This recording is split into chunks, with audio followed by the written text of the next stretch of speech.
Chers internautes, bonjour. Merci de nous rejoindre pour cette nouvelle édition d'Informatique News Hebdo du 12 novembre.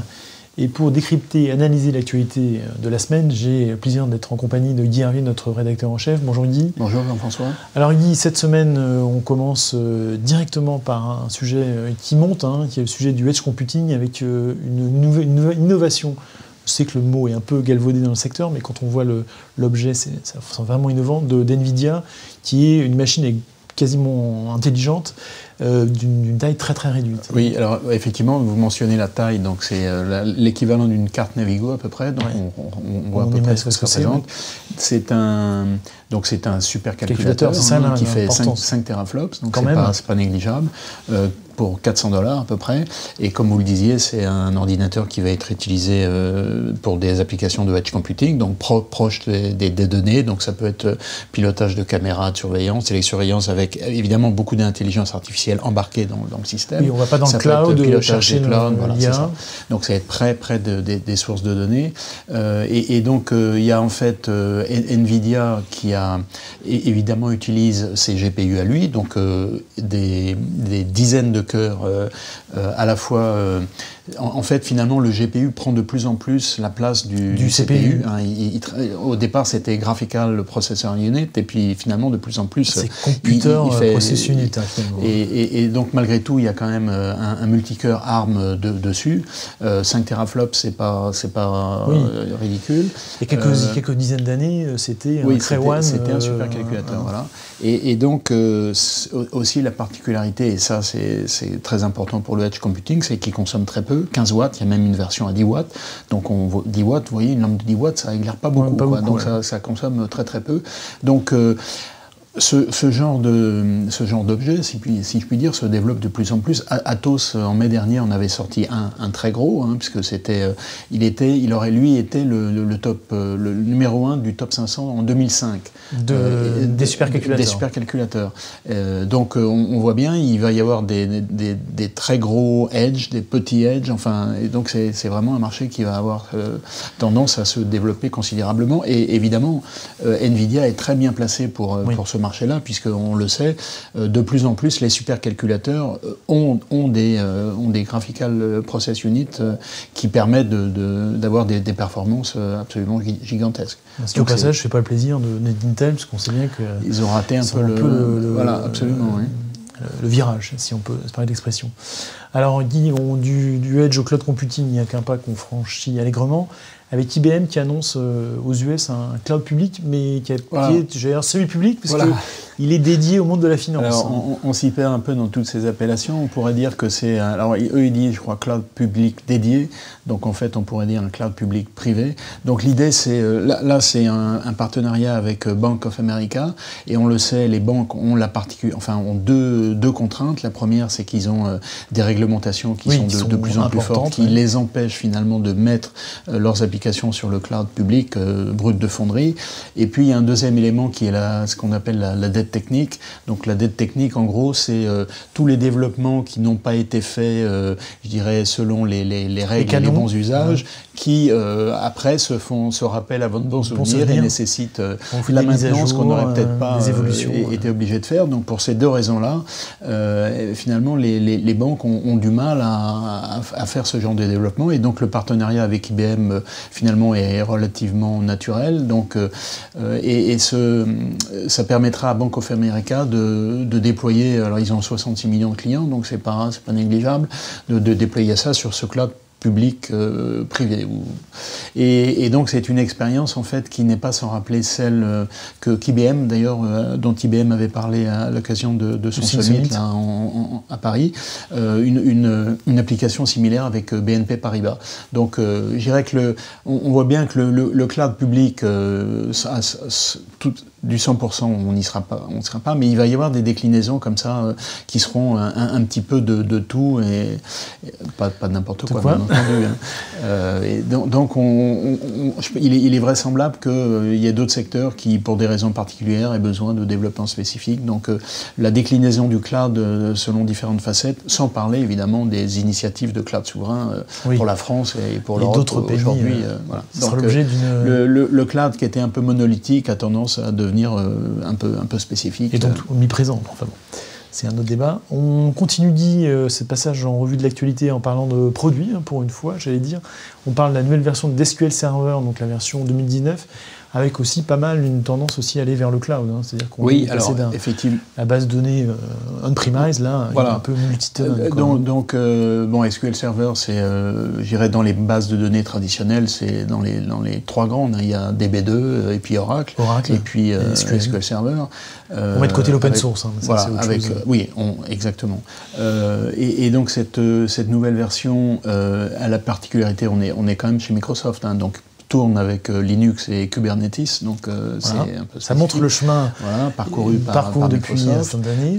Est disponible sur le cloud Azure, et puis a la possibilité aussi de, en gros c'est une base transactionnelle, hein, si je puis dire, pour une base traditionnelle. Mais qui permet d'embarquer aussi tout ce qui est développement Hadoop par exemple, donc il y a la connexion avec Apache Spark, avec Yarn, avec HDFS, donc tout le monde Hadoop, donc on est dans le domaine du big data qui est intégré sous cette bannière SQL Server. Donc c'est à la fois une montée en puissance, une extension sur des territoires un peu inconnus de Microsoft jusqu'à il n'y a pas si longtemps, et puis l'extension sur des spécificités, là en l'occurrence le big data, parce que il y a effectivement ces trois grandes bases de données, mais on en a parlé, on a reçu, aujourd'hui il y a plein de fournisseurs, d'acteurs, d'éditeurs de bases de données spécifiques pour des applications particulières, et ça sont des choses un peu différentes. Donc là, est-ce que le serveur finalement met sous son ombrelle un certain nombre de choses qui apparemment étaient un peu dispersées. Très bien. Il dit on reste toujours chez Microsoft, mais par contre sur un univers complètement différent. On parle d'archivage et un projet un peu futuriste, le projet Silica. Qu'est-ce que vous pouvez nous en dire Alors, Silica, donc, il ne nous a pas échappé, Silicium, et donc en fait on est sur un projet de stockage de données sur du verre. Donc ça peut paraître comme ça un peu futuriste, mais d'ailleurs ça l'est. Le problème du stockage des données, c'est que finalement il est, même pour les stockages les plus avancés, il est relativement limité dans le temps. C'est-à-dire, ça peut être 5 ans, 10 ans, 50 ans, 100 ans, mais... Oui, on avait cru trouver la solution avec les DVD et autres CD, mais finalement, on se rend compte qu'il faut faire d'ailleurs, déjà en termes de format de fichier, d'objets, de lecteurs, et puis de durée dans le temps. Donc c'est un problème qui est qui va se poser à terme. Et donc...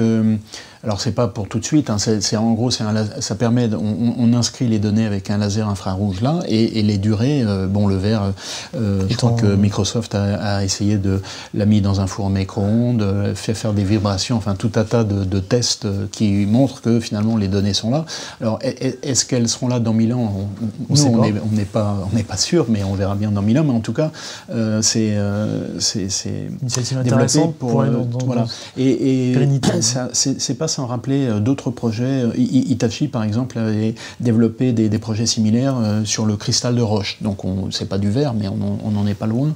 Il y a une université anglaise qui avait développé aussi du stockage sur l'ADN. Donc là, il faut faire la transcription du 0,1 dans le langage de la génétique. Donc, c'est 4 lettres, donc c'est un petit peu plus compliqué. Et puis, il y a aussi l'ANDRA, donc, qui est l'agence des déchets radioactifs, qui, elle, alors je vous le donne en mille, qui elle a besoin de savoir où elle stocke les déchets radioactifs. Oui. Et là, c'est pas dans 50 ans, c'est dans 500 ans. Et là, il faut être sûr que les données sont encore lisibles où on a mis. Et je vous le donne en mille, en fait, pour la gestion des données, elle utilise du papier et de l'encre. Alors, c'est pas n'importe quel papier. C'est n'importe quelle encre, mais bon. Mais c'est quand même pour dire qu'il y a tout un tas de choses, des problématiques qui ne sont pas courantes. Mais là, en l'occurrence, pour revenir à Silica, Microsoft, c'était la problématique de Warner Bros. Qui voulait finalement stocker des films, des chefs-d'œuvre, et qu'on soit sûr de pouvoir les projeter dans 500 ans. Alors, est-ce que ça correspondra au goût du public de l'époque? On ne sait pas. Mais en tout cas, on les aura à disposition. Très bien. Et on conclut ce passage en vue de l'actualité dit par la séquence finance avec le coup du petit poucet finalement et en l'occurrence c'est le petit poucet, c'est Xerox qui a fait une offre sur HP, HP Inc, donc la partie PC, impression de feu HP.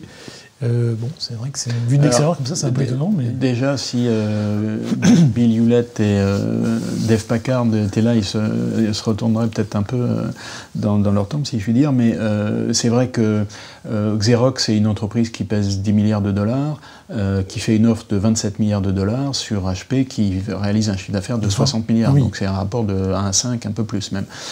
Donc comme vous le disiez, c'est le petit pousset c'est la grenouille qui veut manger un bœuf. Il se trouve que, en fait, Xerox, qui a quand même un parcours un petit peu compliqué, puisque, souvenez-vous, elle avait racheté en 2009 une entreprise Sexant qui était dans le domaine du service, qu'elle avait revendue quelques années plus tard, parce que finalement, elle avait compris que le service, c'était pas sa tasse de thé, si je peux dire. Et donc là, elle retente, elle fait une tentative sur une entreprise qui est assez proche en termes d'activité, hein, puisqu'on est impression, PC pour HP, et puis photocopieur et impression pour Xerox, pour le faire vite. Donc en gros, c'est de la consolidation plutôt de l'optimisation, parce qu'à la clé, si cette fusion se fait, enfin si ce rachat débouche, évidemment, il est déjà prévu des milliers d'emplois qui vont être un plan social important, parce qu'on est sur des marchés qui sont plus très dynamiques. Le marché des PC s'effondre depuis un certain temps, enfin en tout cas baisse chaque année. Les HP Inc. A gagné beaucoup d'argent avec la vente de cartouches, hein, on le sait. C'est pas très noble, mais c'est très rentable. Bon, et puis malgré tout, le prix des cartouches a tendance à diminuer un peu par le jeu de la concurrence, de pression. Donc tout ça fait que finalement ça devrait, enfin si ça débouche, ça devrait arriver à une consolidation et une réduction des emplois. Bon, c'est pas encore fait, mais en tout cas c'est en voie, en bonne voie, je ne sais pas. Et derrière, il y a Carl Icahn, vous vous souvenez, qui est à la manœuvre, qui a 10% du capital de Xerox, et qui avait déjà été à la manœuvre d'un certain nombre de coups comme celui-là. Donc, en gros, il est toujours aussi, bien placé, aussi actif. Ouais. Très bien, écoutez, là pour le coup, suite au prochain épisode, là on aura vraiment l'occasion d'en reparler. Et puis on revient sur le dossier de la semaine, qui est une étude de la société Faber-Novel, qui s'intitule « Les DSI sont optimistes ». Alors, certes, mais ça veut dire quoi? Alors, en fait, ils se déclarent optimistes à 9 sur 10 d'entre eux. Donc, effectivement, comme je disais, c'est Faber-Novel qui a fait un certain nombre d'études sur des sujets très différents. Donc là, qui interviewe les DSI et qui leur demande un peu comment ils voient leur métier, l'évolution de leur métier, etc. Donc, c'est intéressant de voir que effectivement les DSI sont optimistes dans le sens où effectivement ils sont maintenant, je dirais, au cœur de là où ça se passe. C'était pas le cas il y a 30 ans, où ils étaient même il y a 10 ans. Même il y a 10 ans. Donc ça c'est une première chose. La deuxième chose c'est que ils sont se sentent soutenus par leur direction générale. Bon ça pour 7 sur 10 d'entre eux c'est important. C'est plutôt important. Oui. Et ça peut se comprendre dans la mesure où de plus en plus les directions générales ont bien compris que finalement la transformation numérique c'était aussi la transformation de leur propre modèle. Évidemment, il y a aussi les notions d'organisation qui sont très importantes, mais il y a quand même un petit bémol dans cette étude, ce serait pas drôle, qui est que les DSI ne se sentent pas accompagnés suffisamment par les ressources humaines de l'entreprise, à la fois en termes de formation. Alors évidemment, je ne veux pas dire que ça peut se comprendre, mais on est dans des domaines qui sont quand même très spécifiques, donc pour les RH, c'est peut-être un peu éloigné. Également pour la rétention de talents, des talents. Donc, et là, on le sait, c'est pas une tâche facile parce qu'on est dans des secteurs qui sont en tension. Et donc, les gens ont tendance à aller voir ailleurs si l'herbe n'est pas plus verte.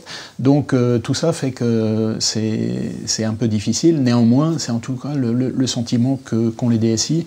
Et donc, c'est un message peut-être à envoyer aux DRH pour leur dire faites attention parce que finalement, les DSI, c'est quand même quelque chose de très important dans votre entreprise et dans le succès de votre entreprise, donc faites-y un peu plus attention. Soignez-les. Voilà. Très bien, écoutez, on conclura là-dessus, Guy. Ça, c'est pour la semaine passée. Pour la semaine à venir, l'événement que vous avez retenu, c'est l'Open Text Cloud... j'ai peut-être rajouté Cloud... non Open Text Cloud Summit. Cloud Summit, donc en gros, effectivement, j'étais un peu surpris par la notion de cloud et d'OpenText. Alors, il y a celui-là, et puis il y a Veritas aussi, qui organise un rendez-vous annuel. Alors, les deux, d'ailleurs, ce sont maintenant, et ça se fait de plus en plus, puisque Microsoft, c'est un peu le cas pour Ignite et Envision. En fait, ils font des tours mondiaux, et puis ils s'arrêtent dans les différentes villes. Donc là, ils s'arrêtent à Paris. Donc là, OpenText Cloud Summit, c'est au cœur de Défense. donc c'est le 20 novembre, et puis Veritas, c'est donc tout ce qui est problématique de protection des données, ce sera au pavillon Cambon, donc ça c'est le 19 décembre, donc c'est comme je disais la semaine prochaine, et pour les gens qui sont intéressés à ces deux sujets, c'est peut-être une étape qu'il faut considérer. Très bien. Et puis on finit par le traditionnel coup de cœur, coup de gueule. C'est plutôt un coup de gueule. On souligne côté mauvais joueur de Bill Gates, puisque d'après lui, si Microsoft a raté le virage de l'OS mobile, c'est non pas à cause de Microsoft, mais à cause de l'enquête antitrust. Exactement. Donc on le sait. Vous me rappelez ce que c'est l'enquête antitrust? Voilà. Donc on sait que Microsoft avait été à la fois aux États-Unis et en Europe sous les feux d'une enquête, sur les pratiques anticoncurrentielles de l'entreprise. Et donc ça, effectivement, pendant un certain temps, plusieurs années, ça met l'entreprise, je dirais, sous tension. Et bon, ça détourne précisément l'attention sur d'autres sujets. Mais j'ai l'impression que là, alors c'est Bill Gates qui se confiait lors d'une conférence qui a été organisée par le New York Times. Je trouve que Bill Gates réécrit un petit peu l'histoire dans le sens où finalement ils ont démarré assez tôt. Le mobile, c'était avant tout le monde, quasiment. Mobile, donc ils ont essayé avec de nouvelles versions de Windows Mobile, et je vous dis pas tous les noms déjà parce que je m'en souviens pas, mais parce qu'il y en a eu beaucoup. Donc ils ont essayé dès les années 2000 jusqu'à 2015, 2016. Même quand Satya Nadella est arrivé, il avait dit Cloud First, Mobile First, donc ils y croyaient sans doute encore. Donc il réécrit un peu l'histoire, et puis il y a d'autres domaines. Rappelez-vous Internet Explorer, en 95, ils avaient raté un peu le coche, ils n'avaient pas vu le web, donc il y avait eu Mosaic qui s'était développé. Donc bon, en tout cas, et alors évidemment, il dit qu'il est passé à côté d'un marché qui mesure à 400 milliards de dollars, donc c'est pas négligeable. Mais enfin bon, pour lui en tout cas. Oui, il lui reste quelques économies. Voilà, je pense qu'il n'a pas trop de soucis à se faire. On est rassuré pour lui. Et puis Microsoft finalement, depuis quelques années, depuis est quand même reparti du bon pied. Donc se porte bien, voire mieux que bien, si on peut dire. Très bien, il dit écoutez, on conclura là-dessus, et puis je vous propose de nous retrouver la semaine prochaine pour une nouvelle édition d'Informatique News Hebdo. À très bientôt, merci.